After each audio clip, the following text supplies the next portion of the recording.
नमस्कार। आचार सलील चैनल में आप लोग का स्वागत है। माफ़ी चाहूँगा, नेताजी पार्ट 2 लाने में थोड़ी सी देरी हो गई। तो नेताजी जिनके बारे में कहा जा रहा था कि वो 1945 में ही उनकी डेथ हो गई, बाद में मैंने इस बात के सबूत पेश किए जिसमें संघ के पूर्व संघ संचालक का एक वीडियो क्लिपिंग लगाया, जिसपे वो खुद कह रहे हैं कि नेताजी 1985 तक जिंदा थे और वो अयोध्या के आसपास रहते थे। नेताजी ही गुमनामी बाबा या भगवान थे। वो गुमनामी बाबा तो पत्रकारों ने उनका नाम दिया था, लेकिन वो भगवान के नाम से बहुत फेमस थे और पूरे इलाके में, मतलब अयोध्या के आसपास का जो इलाका है उस इलाके में काफ़ी फेमस थे वो। क्या सरकार को नहीं पता था कि नेताजी सुभाष चंद्र बोस ही हैं? मेरा मानना है पता था। सरकार की नज़र में था कि ये नेताजी हैं और उनकी एक एक गतिविधियां को वॉच कर रहे थे। ऐसा क्यों? जब देश आज़ाद हुआ, आज़ादी के पहले 1945 में जब विश्व युद्ध खत्म हुआ, उस समय इंग्लैंड बर्बाद हो चुका था। इंग्लैंड की जो सोर्स ऑफ इनकम थी वो भारत था और भारत में नेताजी सुभाष चंद्र बोस का उदय हो चुका था। ये वो शख्सियत थी जो कांग्रेस के 2 बार अध्यक्ष थे। कांग्रेस वर्किंग कमेटी ने उनको अपना प्रधानमंत्री नॉमिनेट किया था, लेकिन 1945 के बाद ऐसे घटनाक्रम बदले कि वो एकदम से गायब हो गए, षड्यंत्र हुआ, गायब हुए। मैंने पहले वीडियो में काफ़ी कुछ बताया है, अभी इस वीडियो में भी मैं आपको काफ़ी कुछ इन्फॉर्मेशन दूंगा। तो नेताजी जिन्होंने उस ज़माने में अपनी एक पैरेलल सरकार बना ली थी, उनकी सरकार को 11 देशों ने मान्यता दे दी थी, खुद एक बैंक भी बन चुका था। सब कुछ होने के बाद अंग्रेजों के मन में ये डर आया कि 40,000 की फौज भी थी उनकी। 1945 में जो विश्व युद्ध के बाद भारतीय जो अंग्रेजों की सेना में काम कर रहे थे, उन्होंने भी नेताजी को संपर्क करके बोला कि हम देश की आज़ादी के लिए काम करना चाहते हैं और हम आपके साथ जुड़ना चाहते हैं। और सोचिए आपकी क्या भय का माहौल रहा होगा कि जिन लोगों ने एक लंबे समय तक इस देश को लूटा, उनकी नींद उड़ गई नेताजी के नाम पे। लेकिन जैसा कि मैंने बोला है कि गद्दारी जो होती है वो देश के अंदर से ही होती है। हमारे देश का इतिहास रहा है कि इस देश में जितने भी विदेशियों ने आके शासन किया है वो हम ही लोगों के कारण किया है। हमारे लोगों ने ही गद्दारी की और उन लोगों ने यहाँ पे इस देश को लूटा। समझ में नहीं आता कि लोग बाग कहते हैं कि भारत बहुत गरीब मुल्क, तो इस गरीब मुल्क में शासन करने के लिए लोग बाग अफगानिस्तान तक तो एक सनातन देश था और अफगानिस्तान से भी हजारों मील दूर से लोग आके इस देश में आते थे और इस देश में शासन करने की तमन्ना रखते थे। आप सोच सकते हैं कि ये देश कितना धनी था, जिसको लूटा और हमारे ही लोगों ने इसको लुटवाया। परंपरा चली आई है और वही परंपरा आई 1945 के विश्व युद्ध के बाद। अंग्रेजों को साफ लग गया कि अब भारत में वो नहीं रह पाएंगे क्योंकि नेताजी सुभाष चंद्र बोस आ चुके हैं। नेताजी की एक प्रॉब्लम ये हुई थी कि कांग्रेस में जब वो अध्यक्ष चुने गए, और पहले वीडियो में मैंने बताया है कि गांधी जी को उनका चुना जाना शायद पसंद नहीं आया था। इसके बाद वो कांग्रेस की राजनीति से हटे और उसके हटने के बाद फिर वो इंटरनेशनल राजनीति में चले गए। वो एक ऐसी शख्सियत थी कि जहाँ पे जर्मनी, रशिया, जापान, सही मायने में देखा जाए कि भारत का जो डिप्लोमेट था वो नेताजी सुभाष चंद्र बोस थे, जो और उन्हीं के कारण वो आज़ादी हमको मिली। भले वो प्रधानमंत्री नहीं बन पाए। 1945 का विश्व युद्ध खत्म हो गया, भारत में एक आज़ादी की लहर आने की तैयारी शुरू हो गई थी और उसका जो फायदा था वो नेहरू जी ने लिया। बहुत शोध किया, बहुत सी जानकारी मिली मुझे, जिनको इस वीडियो में ज़्यादा लाना ठीक नहीं रहेगा, क्योंकि बहुत सी लोगों को बुरा लगेगा। मैं कोई भी एक एस्ट्रोलॉजर हूँ, एस्ट्रोलॉजी के बारे में चर्चा करना पसंद करता हूँ। ये मैंने आपको बताया कि नेताजी के अदृश्य होने का कारण क्या था। अंग्रेज तो थे ही जिन्होंने एक राजनीति की, और हमारे देश के अंदर भी लोग थे जिन्होंने एक षड्यंत्र किया, जिसके कारण वो एक अफवाह के शिकार हुए। और ये कहा गया है कि 18 अगस्त 1945 को उनका निधन हो गया। पहले वीडियो में मैंने बताया कि ऐसा कुछ भी नहीं हुआ था। वो रसिया में थे, बाद में वो भारत आए। देश आज़ाद जब हुआ 1947 में, यहाँ पे मैं आज़ादी वर्ड को लेके मेरे मन में कुछ संशय है। मैं यहाँ पे बोलूँगा पावर ट्रांसफ़र हुआ, क्योंकि अभी बहुत से रहस्य खुल रहे हैं इसमें कि क्या हम सही में पूर्ण आज़ादी में हुए हैं। कुछ लोगों का कहना है कि नहीं, हम 99 ईयर की लीज में हैं। तो ये तो सरकार ही बता पाएगी कि लीज में है, पावर ऑफ ट्रांसफ़र हुआ, ये क्या हुआ। जब देश आज़ाद हुआ या पावर ट्रांसफ़र हुआ, उस समय जो कानून थे वो आज भी है, थोड़ा बहुत चेंज हुए हैं। ये सरकार जो मोदी सरकार है, ये काफ़ी कुछ चेंजेस कर रही है। और मैं समझता हूँ कि जिस समय पावर ट्रांसफ़र हुआ था, उस समय यदि व्यवस्था को बदल दिया जाता तो आज इस देश में ये स्थिति नहीं होती। तो एक गलती वहाँ पे हुई कि जो पावर ट्रांसफ़र हुआ वो भी एक षड्यंत्र था। यदि एक सशक्त प्रधानमंत्री होते तो आज कहानी कुछ और होती, जो वर्तमान समय में हमको देखने को मिल रही है। तो 1985 मैंने एक वीडियो देखा सरस्वती अम्मा का। तो नेताजी के जो फोटो है, सुभाष चंद्र बोस जी का जो फोटो है, ठीक, और भगवान जी के जो फोटो है, भगवान जी का देखे हो, तो दोनों लोग एक रहे या अलग अलग रहे? नहीं, एक रहे। नेताजी और भगवान जी एक ही थे। एक ही। देखो, कोई शक नहीं आपको? नहीं, कौनो शक नहीं। सरस्वती अम्मा कहती हैं कि वो नेताजी ही थे। आप लोगों ने सुन लिया। मेरे पहले वीडियो पे निकलने के बाद मेरे पास ढेरों मेल आए, और मैं ऐसे ऐसे लोगों से कनेक्ट हुआ जिनसे कनेक्ट होने की मुझे कोई उम्मीद नहीं थी। और ये वो लोग थे जो नेताजी के साथ 1985 तक उनके साथ थे। एक सज्जन ने मुझे बताया, नाम न बताने की बात कही उन्होंने, अदरवाइज मैं नाम बता सकता था। इशारा करता हूँ, कलकत्ता में ही कहीं रहते हैं। उनका ये कहना था कि वो जो डेड बॉडी थी, वो डेड बॉडी नेताजी की नहीं थी। और बड़े जोर से वो ठहाका मारते हैं, कहते हैं उनकी डेड बॉडी नहीं थी, वो डेड बॉडी किसी और की थी। तो मैंने उनसे पूछा कि तो नेताजी कहाँ गए? तो उनका ये कहना था कि हमने एक लाइट देखी, और वो लाइट के बाद हमने उनको गायब होते हुए देखा।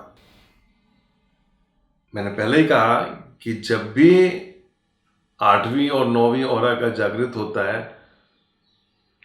लोगों में ऐसी शक्तियां आती हैं। तो आप सोच सकते हैं कि वो जो व्यक्ति हैं, जिन लोगों ने मुझे फ़ोन किया, जिन्होंने मुझसे कहा कि आप हमारी आइडेंटिटी मत बताइएगा, वो आज 80-85 साल के ऊपर हैं।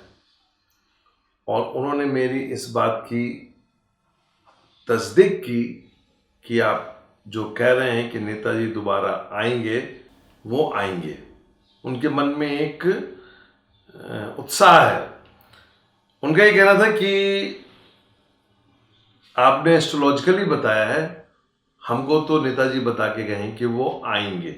18 सितंबर 1985, जिसमें कहा जाता है कि उनकी डेथ हुई है, उस समय यदि हम एस्ट्रोलॉजिकली देखें, ज्योतिष के हिसाब से, मैंने पहले बताया, वापस ज्योतिष में जा रहे हैं, कि नेताजी का जो जन्म है वो मेष लग्न का है। और जिस समय की बात की जा रही है उनकी डेथ की, उस समय 18 सितंबर 1985 को गुरु वक्री हैं मकर में, शनि वृश्चिक राशि में है, अपने घर में बैठे हुए हैं। चंद्रमा राहु केतु एक्सेस में है, मतलब चंद्रमा केतु के साथ में बैठा हुआ है। और ये ज्योतिष के जो पैरामीटर्स हैं ये साफ बताते हैं कि इस डेट में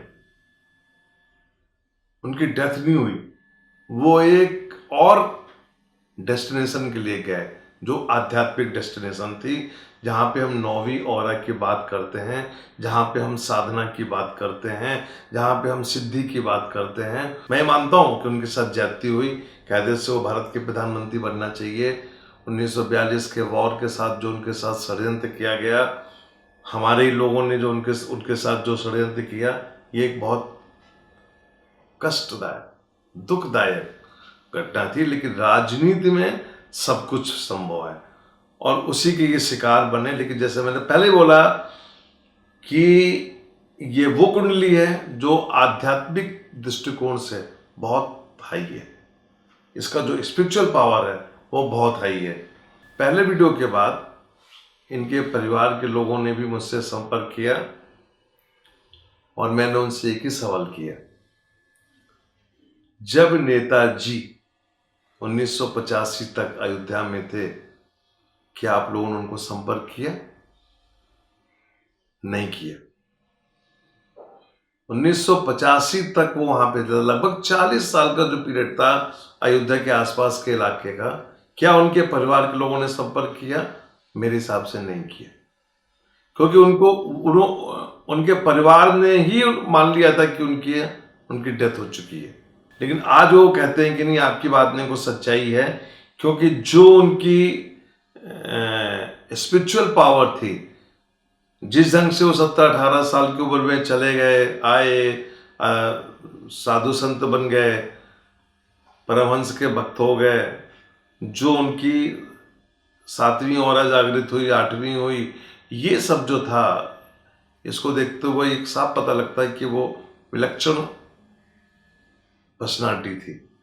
मेरा ये मानना है 18 सितंबर 1985 को उनकी 9वीं ऑरा जागृत हुई और इसके बाद वो पिछले 40 साल से एक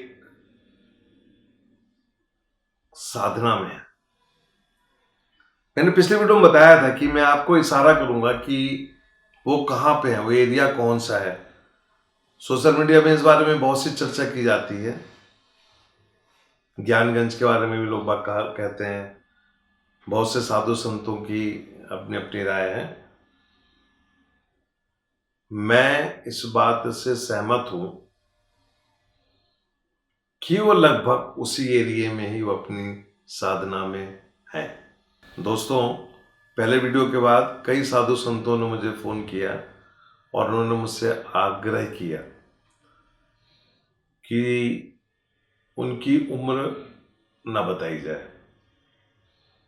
तो मैं सभी लोगों से इस बारे में माफ़ी मांगता हूँ, लेकिन एक मजबूरी थी, बताना जरूरी था कि भारत एक देवभूमि है, यहाँ पे एक लंबी आयु की परंपरा रही है। इस देवभूमि का दोहन जो हुआ है, जो इसको लूटा गया है, हमारे अपने लोगों ने इसको लुटवाया, उसको बताना जरूरी था, इसलिए मैंने उन लोग का नाम लिया। मुझे बाद में पता चला कि ऐसे बहुत से संत हैं, अभी भी नाम नहीं बताऊंगा इस बार, जिनकी उम्र 250 से 500 साल है, वो जिंदा है, शरीर में है। उसमें से मैं 2 लोगों से अभी मिला भी हूँ, लेकिन उन्होंने मुझको आदेश दिया कि नाम नहीं बताना है और ना ही ये बताना है कि उम्र कितनी है, क्योंकि साधु संतों की कोई उम्र नहीं होती, उनका ज्ञान होता है। तो मैं यदि नेताजी की कुंडली को देखूं तो वर्तमान समय में चंद्रमा की महादशा चल रही है और चंद्रमा कन्या राशि में है। मेष लग्न की कुंडली में कन्या राशि में 6ठे घर में चंद्रमा है और ये चंद्रमा जो है ये साफ इशारा कर रहा है कि उनकी वापसी का टाइम के बारे में एक इशारा है।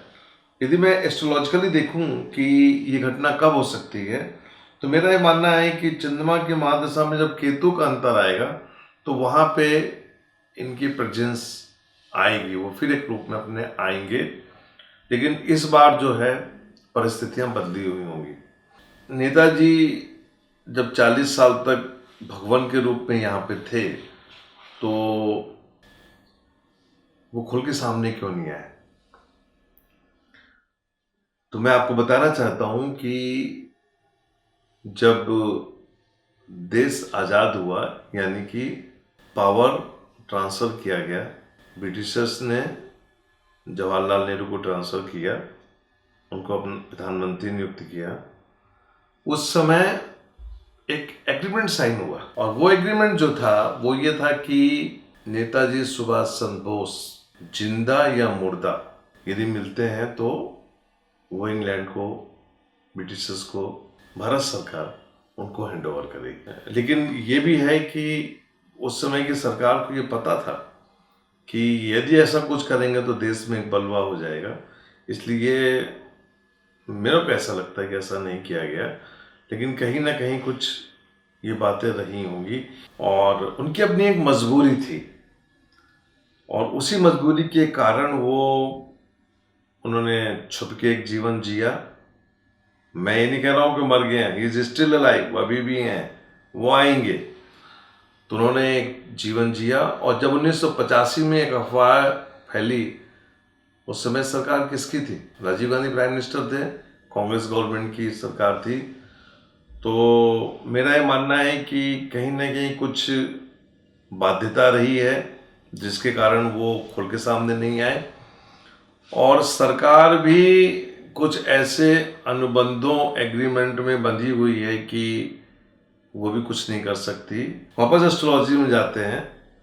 2021 का जो समय होगा, यहाँ से कुछ इशारे मिल रहे हैं कि उनकी एक तपस्या जो है, उनकी जो साधना है वो पूर्ण होने जा रही है। चंद्रमा चौथे घर का स्वामी है और जब हम नवांश कुंडली में जाते हैं तो 8वें घर का स्वामी है जहाँ पे राहु बैठा हुआ है। तो ये अपने आप में एक कहानी कह रहा है कि उनकी वापसी का समय है, एक बार वो आएंगे, इसके बाद कुछ कार्य करके फिर वो देह त्यागेंगे। तो मुझे भी उनका इंतजार है। कुंडली की मैंने बहुत विवेचना करी, उनके जीवन पे विवेचना करी। मेरा सौभाग्य रहा कि मैंने उनके परिवार के लोगों से बात किया। मैं नेताजी का शुक्रगुजार हूँ कि इनकी कुंडली की विवेचना के बाद मैं ऐसे संतों के संपर्क में आया जिनकी आयु का कोई कैलकुलेशन नहीं हो सकता, बता ही नहीं सकते कि कितनी उम्र है। नेताजी वापस आएंगे और वो बताएंगे देश की जनता को कि क्या स्थितियां थी। कुछ वक्त की बात है, वक्त का मतलब 2-3 सालों का इंतजार है। हम एक नए रूप में उनको देखेंगे। 18 सितंबर 1985 को जिस ढंग से वो अयोध्या से गायब हुए हैं, मेरे पास व्हाट्सएप पे मैसेज है। जो उनके साथ लोग थे रोंगटे खड़े करने वाले हैं। इसका मतलब उनकी औराएं, उनकी जो चक्र है वो जागृत हो चुके थे और वो वहाँ से निकल लिए, जबकि उनको कहीं और शिफ्ट करना था, उनका मकान शिफ्ट हो चुका था। ये उन्हीं के शिष्यों का कहना है, बट मैं एस्ट्रोलॉजिकली बता रहा हूँ हमें उनके दर्शन होंगे। 2-3 साल की बात है।